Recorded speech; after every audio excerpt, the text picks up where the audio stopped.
Welcome back to the Curitons, and tonight we are making chocolate animal cookies. This is a recipe that we've had in our family for a number of years. I think my dad found it in a magazine several years ago, but we really like these cookies, and so I'm making this for our Valentine's treat. So join in and we'll kind of go through the preparation and show you what's going on here. I already have my ingredients measured out here, and the first thing that we needed was a cup of butter softened. So put this in here.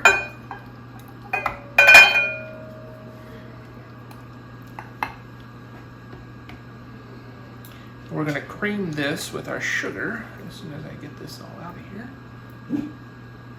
And Oscar has had a busy day today, and so he is having to bark a little bit. So if he interrupts this, I'm sorry.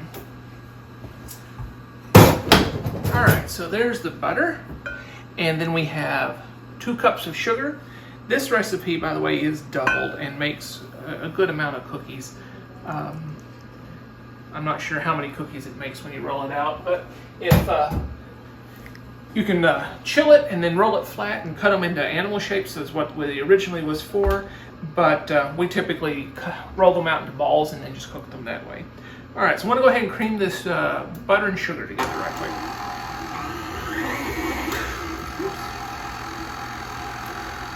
Don't turn it up too high because you get the flying sugar butter.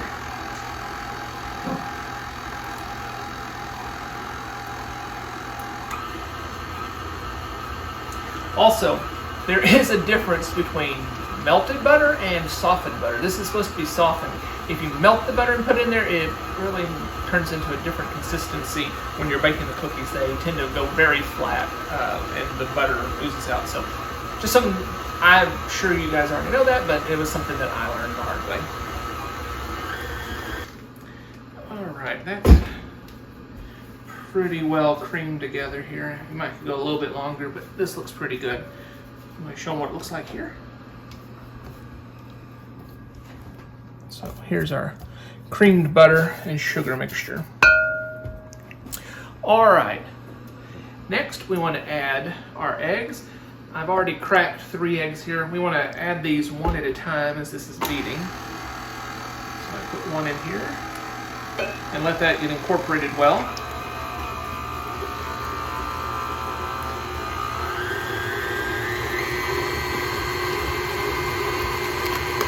Add the second one. And add a third one. Alright.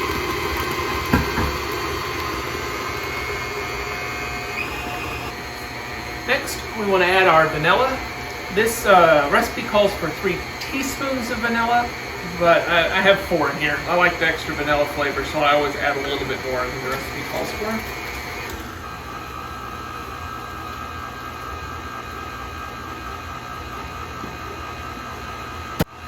Alright, once this is done, we go ahead and we can put in our cocoa powder. This is 3/4 cup of cocoa powder. So pour that in there. And let's give it a good scrape here on the sides.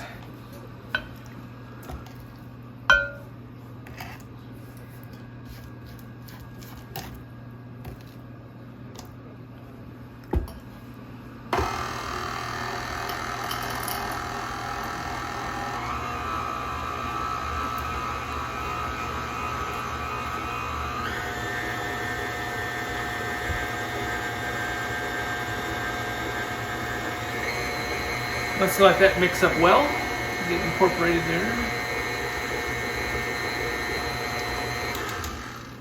Alright, next we have 3 cups of all-purpose flour.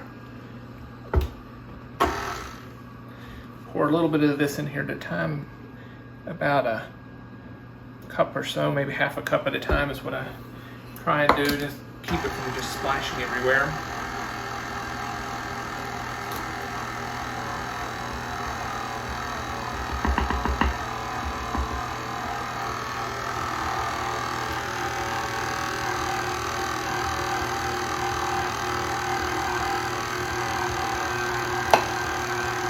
Also have a tablespoon of baking powder here. I'm going to go ahead and put that in as well so it'll mix up longer while I'm putting the rest of this flour in here. These cooking shows make this look a lot easier. You don't make nearly a mess on the TV shows. Maybe I'm just not such a great cook.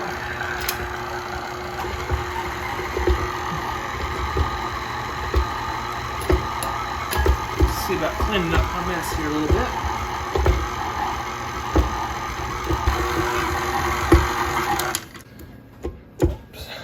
Let's lift this up and scrape everything down a little bit right quick and make sure that it all gets mixed in well.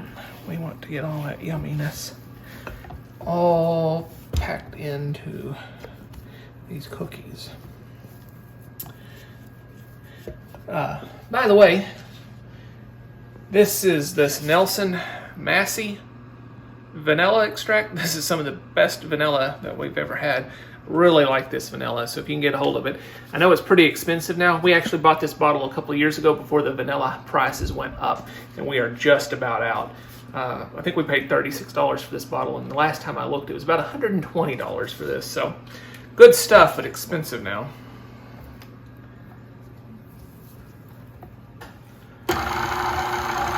Yep. So while this is mixing, we have the oven turned up and heating to 350 degrees. We're going to bake them on a sheet pan here. If you were going to chill them, you would go ahead and wrap the dough, place it in wax paper over it. Wrap it in wax paper, sorry, or cling wrap, and chill it for a couple hours. And then you could take it out, roll it, and then cut the animal cookies out of it. We actually had thought about cutting ours, but I just don't want to do it. It seems like too much work. We have a heart cutter somewhere. I'll show it to you here a little bit later. But we're going to make little heart-shaped cookies for Valentine's Day, but yeah, I gave up on that idea. All right, so this is the dough. This is some yummy stuff. Wish you could smell this stuff. It is so chocolatey. A 3/4 cup of cocoa makes it really good. Hershey's Special Dark is is a good one to get. We're actually just using what we had here at the house, the Aldi's brand, but if you make it with the Special Dark, you can really tell a difference. You want to try that, dear? No. Thank you, though. Let's see what it is. You're not supposed to eat raw. Okay, you gotta leave some for other people to eat the cookies. Why? That's good stuff. I know it's good. If you can swallow it. Went down the wrong tube almost. Okay, so you can die eating cookie dough. You can choke on it. Be careful. All right, so got this mixed up. Let's pop this thing off there. Set this over here. That's the best part, licking the beater. Don't wash that. Are you gonna lick it, or are you gonna let your dad? I'll let you lick it if you'd rather. Oh, thank you. That was nice. All right, so we got our dough here. Give me a second. I'm gonna prep this pan, and then we'll come back and put these out. I have a dough scooper. I was gonna say a ball scooper, but it's a dough baller. I don't know what it's called. Anyway, cookie scooper. There you go. It's one of those things that you can use things and it does stuff. So yeah, great thing to have. Anyway, let me get that done. Here is that heart-shaped cookie cutter that I was telling you about. We picked this up at Dollar Tree or Dollar General or Walmart or Target or Kroger. Yeah, Kroger. I knew I'd get it sometime. Kroger. It was $1. It was $4, I think, marked down to $1. So, but this is still before Valentine's. And all right, so we got our dough here, and I have the handy dandy dough scooper. And so let's try this thing out. So these make 1-inch scoops. So these won't flatten out that much. I mean, they do flatten out a little bit, or some, but they won't run or make real wide cookies. So you don't have to place them too far apart. But when they're this nice dome like this, if you don't cook them too terribly long, they will stay kind of a chewy. They don't get real crispy. I like that kind of, I don't like a crispy cookie. I like a softer cookie. I forget exactly how long we're supposed to cook them. I'll have to look at the recipe here again in a second.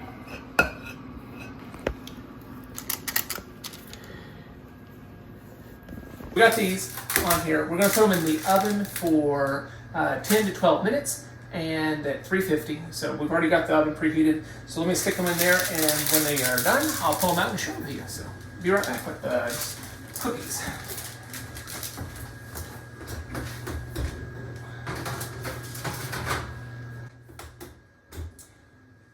So the cookies have been in here. I actually cooked them for about 11 minutes, maybe even closer to 12 by the time I get them out of here. But this is what they look like. You can see that they spread out just a little bit, but not a whole lot. So I'm going to put them on the rack here to cool.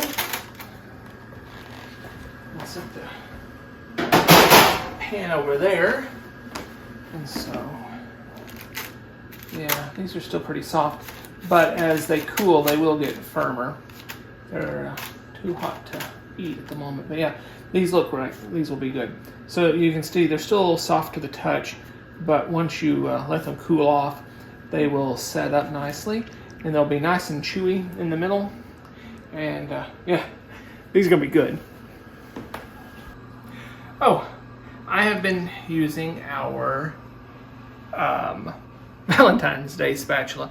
My mom actually got this for my wife a couple of years ago, a few years ago, I guess at this point. Anyway, when we first started dating, the first time that she met my family, we were at Longhorn and going to have supper together. And when my mom walked in, she goes, "Hello, pizza." And if you knew my wife, you'd know that she hates pizza. But Mom got this spatula for her that says "Love you more than pizza." So this is what I've been using with the cook.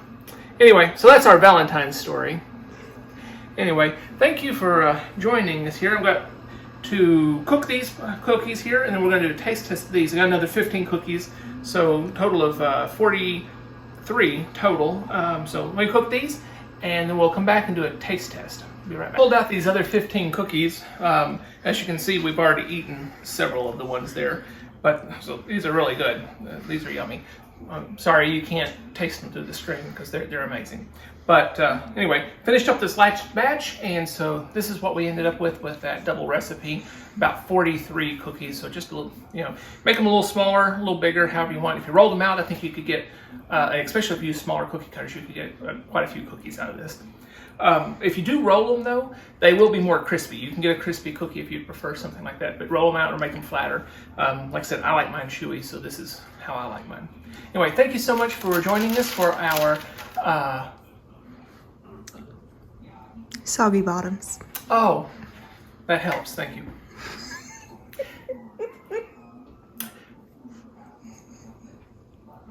Thank you for joining us today. One last thing.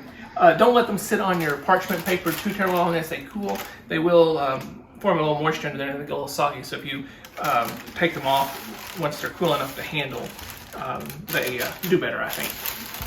Thanks again, and we'll talk to you next time.